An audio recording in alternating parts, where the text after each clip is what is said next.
توفیق اور مہربانی اور اپنے بزرگوں کی دعاؤں سے سورہ نساء اور سورہ مائدہ کے کچھ حصے کی تفسیر کا خلاصہ بیان کیا جا رہا ہے۔ اس سورہ نساء میں اللہ تعالیٰ نے گھریلو نظام چلانے کے لیے یہ بتایا کہ مرد کو سربراہ مقرر کیا ہے اور عورتوں کو حکم دیا کہ شوہر کی اطاعت کرو، اور پھر اس کے اندر اس بات کا بھی بیان کیا کہ اگر بیوی نافرمانی کرے تو شوہروں کو حکم دیا پہلے اس کو نرمی سے پیار سے سمجھاؤ، اور اگر ڈانٹنا بھی ہے، سختی سے کہنا ہے، تو دوسروں کے سامنے، گھر والوں کے سامنے اس کو ذلیل مت کرو، اس کی عزت نفس کو مجروح مت کرو۔ ایسا نہیں کہ گھر میں چاہے اپنی ماں کے سامنے ڈانٹے، اپنے باپ کے سامنے ڈانٹے، یہ طریقہ اچھا نہیں ہے۔ وہ بھی انسان ہے، اس کی بھی عزت ہے، اس لیے اس کی عزت کا خیال یہی ہے کہ جو کچھ بھی اگر ڈانٹنا ہے، سختی سے کہنا ہے، اس کو تنہائی میں، اکیلے میں اس کو سختی سے سمجھائے، ڈانٹے، جو بھی اگر سمجھ میں آ جائے تو ٹھیک ہے، اور اس سے بھی کام نہ چلے تو اللہ نے فرمایا کہ پھر کیا کرو کہ بستر الگ کر لو۔ اب اس کے اندر ایک بات سمجھنے کی ہے کہ دیکھیے، بستر الگ کرنا ایک مثال ہے اللہ کی طرف سے، یہ ضروری نہیں ہے کہ اسی پہ عمل کرنا فرض ہے۔ اللہ نے کہا بستر الگ کرو تو الگ الگ سو، نہیں، بہت ساری صورتیں ہو سکتی ہیں، لیکن بستر الگ کرنا، الگ کمرے میں سونا، یا کوئی اور طریقہ ایسا اختیار کرنا جیسے اس سے بات چیت بند کر دینا، اس کے ہاتھ کا کھانا نہ کھانا، کسی طریقے سے کوئی ایسا کام کرنا جس سے اس کو یہ اندازہ ہو کہ شوہر کو ناگواری ہو رہی ہے، ناراضگی ہو رہی ہے، اور وہ اپنی غلطی محسوس کرے۔ اصل مقصد یہ ہے، یہ نہیں ہے کہ بستر الگ کرنا ضروری ہے۔ بعض دفعہ بعض عورتیں ایسی ہوتی ہیں کہ ان کے ساتھ ان کے کمرے میں نہ سو، وہ زیادہ خوش ہوتی ہیں، کہتی ہیں چلو اچھا ہوا، اور کھانا کھانا ان کے ہاتھ کا بند کر دو، وہ زیادہ خوش ہوتی ہیں کہ جان چھوٹی، پکانا بھی نہیں پڑے گا، تو فائدہ نہیں ہوگا، نقصان ہوگا۔ بات چیت بند کر دو، اس سے بھی خوش ہوتی ہیں۔ کسی کو یہ کہو کہ جاؤ تم اپنی ماں کے گھر چلی جاؤ، ایسا ہوا ہے، یہ میں فرضی باتیں نہیں بتا رہا۔ ایک صاحب نے غصے میں آ کر، ناراض ہو کر بیوی کی غلطی پہ کہا جاؤ اپنی ماں کے چلی جاؤ، وہ چلی گئی۔ اب جب چلی گئی اب رو رہے ہیں کہ جی وہ تو نہ رابطہ کر رہی ہے، نہ واپس آنے کا نام لے رہی، خوش ہے، اب کیا کروں میں؟ تو ایسا قدم اٹھائیں جس سے فائدہ ہو، یہ نہیں جذبات میں آ کے اس کو بھیج دیا، اب بعد میں پریشان ہو رہے ہیں، پچھتا رہے ہیں کہ کسی طریقے سے اس کو بلا لوں، نہیں، پھر فائدہ نہیں ہوگا۔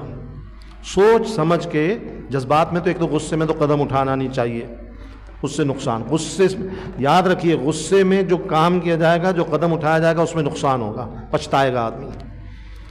کبھی ایسا نہیں ہوا کہ غصے میں قدم اٹھایا اور پچھتایا نہ ہو، الا ماشاء اللہ، تو آدمی پچھتائے گا۔ سوچ سمجھ کے، ٹھنڈے دل اور دماغ سے، اور کسی سمجھدار، دیندار، تجربے کار کے مشورے سے قدم اٹھائے، انشاءاللہ اس میں فائدہ ہوگا۔ تو اس کو کوئی ایسا قدم اٹھاؤ، ایسا طریقہ اختیار کرو جس سے وہ شرمندہ ہو، اس کو اپنی غلطی کا احساس ہو، اصل مقصود یہ ہے، وہ قدم اٹھانا چاہیے، اس لیے وہ کام کرے جس میں فائدہ ہے۔ اسی طرح پھر اللہ نے فرمایا اگر اس سے بھی سمجھ میں آ گیا تو ٹھیک، اور پھر بھی سمجھ میں نہ آئے تو آخری طریقہ اللہ نے بتایا یہ کرو کہ دونوں طرف کے، دونوں خاندانوں کے بڑوں کو درمیان میں ڈال کر ان سے فیصلہ کروا لو، یا وہ راضی ہو بیوی تو کسی بڑے عالم مفتی کو بیچ میں ڈال کر اس سے فیصلہ کروا لو، نہیں ہو تو ایک ان کے خاندان کا بڑا آدمی لو، ایک اپنے خاندان کا، کہ دونوں سمجھدار ہوں، بڑے ہوں، اور ان کو سامنے دونوں میاں بیوی اپنا موقف پیش کریں اور وہ دونوں سمجھداری سے فیصلہ کر لیں۔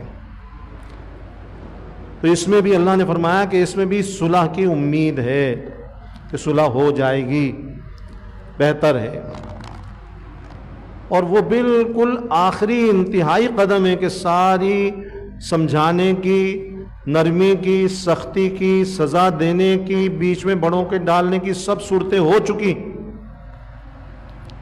سزا بھی دینے کی اللہ نے کچھ گنجائش دی ہے، لیکن اس کی ایک حد ہے، اس میں حد سے تجاوز نہ کرے۔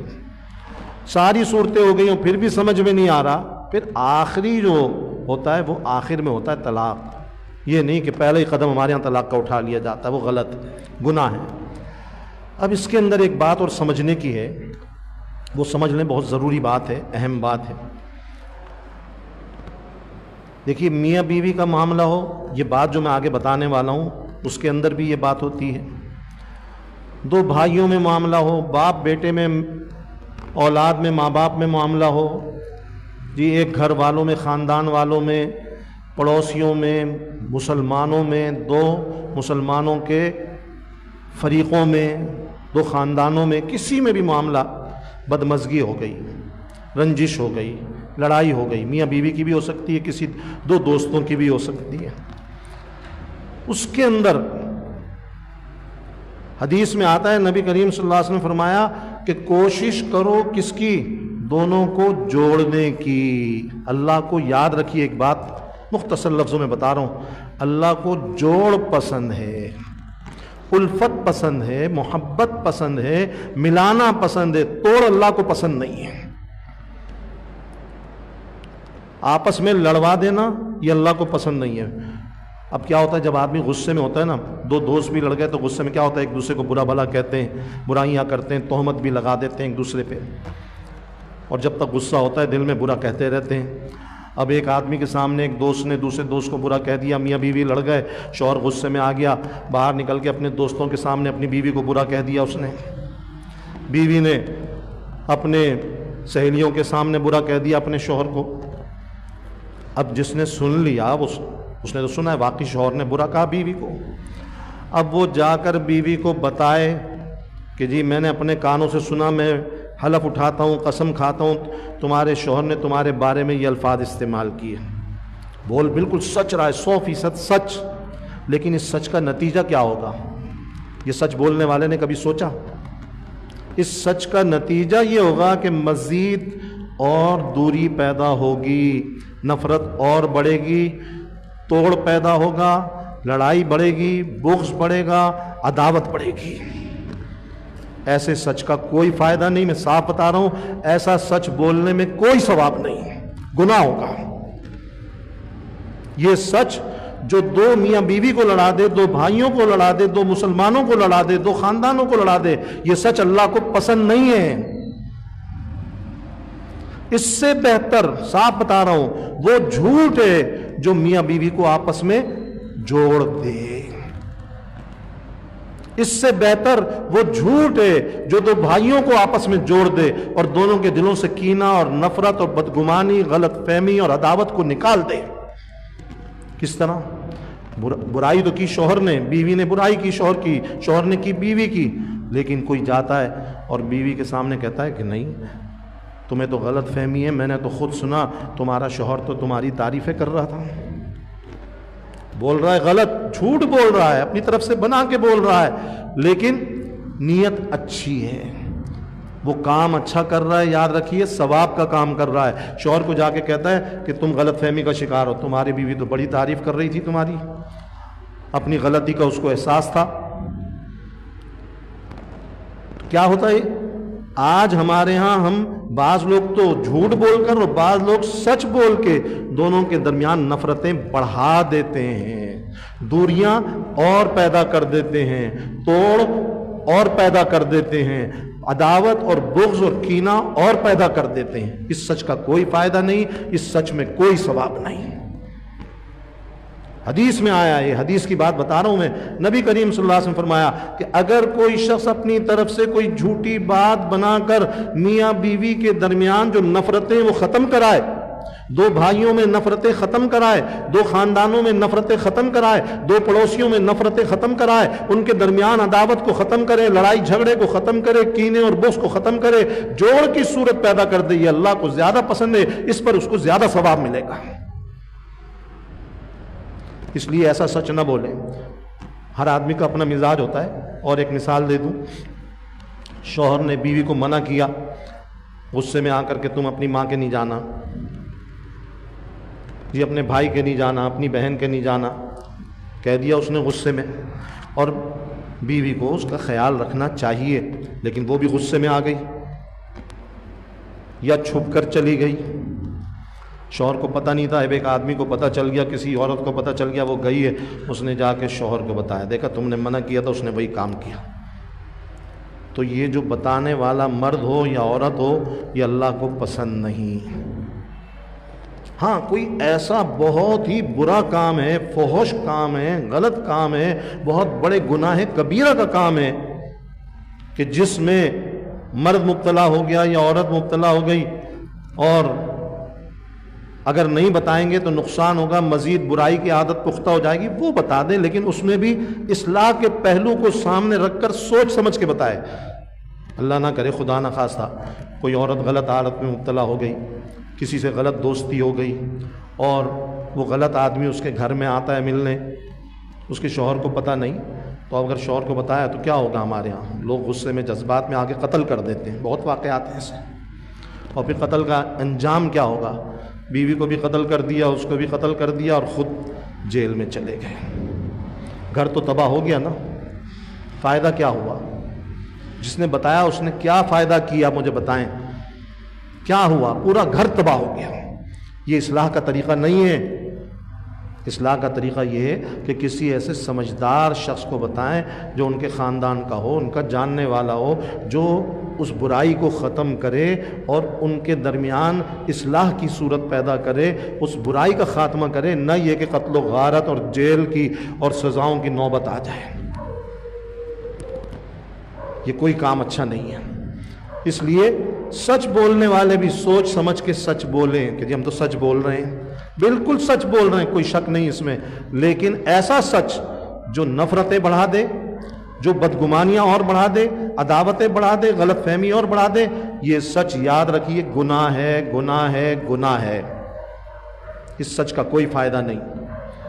اللہ کو بس یہ یاد رکھیے، جوڑ پسند ہے، اللہ کو توڑ پسند نہیں ہے۔ مزید توڑ پیدا نہ کریں، مزید نفرتیں نہ بڑھائیں، اور گھروں کو اور گھر والوں کو، خاندان والوں کو، پڑوسیوں کو اور مسلمانوں کو جوڑنے کی کوشش کریں۔ اللہ نے قرآن کریم میں ایک آیت میں لفظ فرمایا، انما یرید الشیطان ان یوقع بینکم العداوۃ والبغضاء، کہ شیطان یہ چاہتا ہے کہ مسلمانوں کے درمیان عداوت پیدا کرے، لڑائیاں پیدا کرے، کینہ اور بغض پیدا کرے۔ یہ اللہ نے خود فرمایا۔ تو یہ شیطان کا مشن ہے، مسلمانوں میں آپس میں لڑائی پیدا کرنا، ایک کو دوسرے سے متنفر کرنا۔ اس لیے یہ شیطانی کام جو لوگ کر رہے ہیں، چاہے سچ بول کے کریں، وہ شیطان کے مشن کو پورا کر رہے ہیں، آپس میں لڑوا کر اور عداوتیں پیدا کر کے اور نفرتیں پیدا کر کے، گھروں کو تباہ کر کے، خاندانوں کو تباہ کر کے۔ یہ اچھا کام نہیں کر رہے۔ اس سلسلے میں بہت سمجھداری سے کام لینا چاہیے، جوڑ کی صورت پیدا کرنی چاہیے، توڑ کی نہیں۔ اس کے بعد سورہ مائدہ جو شروع ہو رہی ہے، مائدہ کہتے ہیں دسترخوان کو، کہ اس کے اندر ایک واقعہ پیش آیا حضرت عیسیٰ علیہ السلام کا، اور حضرت عیسیٰ علیہ السلام کی قوم نے ان سے سوال کیا تھا کہ آپ دعا کر دیجئے کہ اللہ تعالی ہمارے اوپر غیب سے، آسمان سے دسترخوان بھیجے جس پہ کھانا ہو۔ اس صورت کے آخر میں اللہ نے اس کا بیان کیا، تو انہوں نے دعا کی، اس کی تفصیل بیان کی جائے گی بعد میں، جس پہ اللہ نے وہ دسترخوان نازل کیا اور اتارا، اور پھر اس کی شرائط تھیں، وہ پوری کی نہیں کی، کیا معاملہ ہوا، تو اس کا واقعہ ہے دسترخوان کا، اس لیے اس صورت کا نام سورہ مائدہ ہے۔ اور اس صورت میں، یہ صورت جو ہے حضور صلی اللہ علیہ وسلم کی زندگی کے آخری دور کی صورت ہے۔ اس کا کچھ حصہ حجۃ الوداع کے موقع پہ نازل ہوا تھا۔ اس میں مسلمانوں کے سماجی معاشی مسائل سے متعلق بہت سی ہدایات دی گئی ہیں۔ حابیل اور قابیل کا قصہ بھی ہے، چوری کی سزا کا بیان بھی ہے، اور بھی بہت سے احکام ہیں۔ یہودیوں کا اور عیسائیوں کا بھی ذکر ہے، ان کے غلط عقائد کی اللہ نے مذمت اور برائی بھی کی ہے۔ انشاءاللہ اس کے بارے میں کچھ کل عرض کیا جائے گا۔ الحمدللہ رب العالمین والصلاة والسلام علی سید الانبیاء والمرسلین ربنا اتمم لنا نورنا واغفر لنا انک علی کل شیء قدیر اللهم ارنا الحق حقا وارزقنا اتباعه وارنا الباطل باطلا وارزقنا اجتنابه اللهم لك الحمد كله ولك الشكر كله اللهم انا نعوذ بك من زوال نعمتك وتحول عافیتك۔ یا اللہ ہم سب کے کل گناہوں کو معاف فرما، تمام خطاؤں سے درگزر فرما، ہم سب سے پوری امت سے راضی ہو جا، سب کو اپنی رضا والے کام کرنے کی توفیق عطا فرما، ناراضگی غضب غصے والے کاموں سے بچا، لعنت اور نحوست والے کاموں سے بچا، اپنی مرضیات پہ چلنا آسان فرما۔ میرے پیارے اللہ، میرے رحیم اللہ، کریم اللہ، غزہ کے مظلوم اور بے بس اور بے کس بے آسرا مسلمانوں کی غیبی مدد فرما دے، غیبی حفاظت کے بندوبست فرما دے۔ یا اللہ ظالموں سے، سفاکوں سے، جابروں سے یا اللہ ان کو نجات نصیب فرما، ان کی غیبی حفاظت فرما لے۔ یا اللہ ان کے بیماروں کو، زخمیوں کو شفائے کاملہ عاجلہ نصیب فرما دے، اور مزید تباہی سے، ہلاکتوں سے، نقصانات سے، تکلیفوں سے ان کی حفاظت فرما لے۔ یا اللہ ان کو جلد عافیت عطا فرما، جلد عافیت عطا فرما، جلد غیبی امان عطا فرما، نصرت غیبی عطا فرما، غیبی مدد فرما، فتح مبین عطا فرما، ان کے اوپر غلبہ اور کامیابی، کامرانی نصیب فرما، اور یا اللہ القدس کو آزادی نصیب فرما۔ اسرائیل، اس کی فوج، اس کے اسلحے کو، اس کے معاونین کو، اس کے مددگاروں کو یا اللہ نیست و نابود فرما دے، جلد نیست و نابود فرما دے، جلد تباہ و برباد فرما دے، ٹکڑے ٹکڑے فرما دے، ذلیل و خوار رسوا فرما دے، ان کے اسلحے کو انہی کی تباہی کا ذریعہ بنا۔ یا اللہ ہر طریقے سے، ہر ذریعے سے ان کے اوپر تباہی کو مسلط فرما، غیب سے ان کی تباہی اور ہلاکت کی صورتیں نازل فرما۔ یا اللہ ذلت اور خواری ان کے مقدر میں لکھ دے، ان کے دلوں میں خوف، ہیبت، بزدلی اور رعب ڈال دیجئے، اور یا اللہ جلد ان کا برا انجام ساری دنیا کو دکھا دیجئے۔ مسلمانوں میں اتفاق اور اتحاد پیدا فرما، سب کی جائز مرادوں اور حاجات کو پورا فرما، سب کی مشکلات کو آسان فرما۔ وصلی اللہ تعالی علی خیر خلقی محمد وعلی آلہ وصحبہ اجمعین، آمین برحمتک یا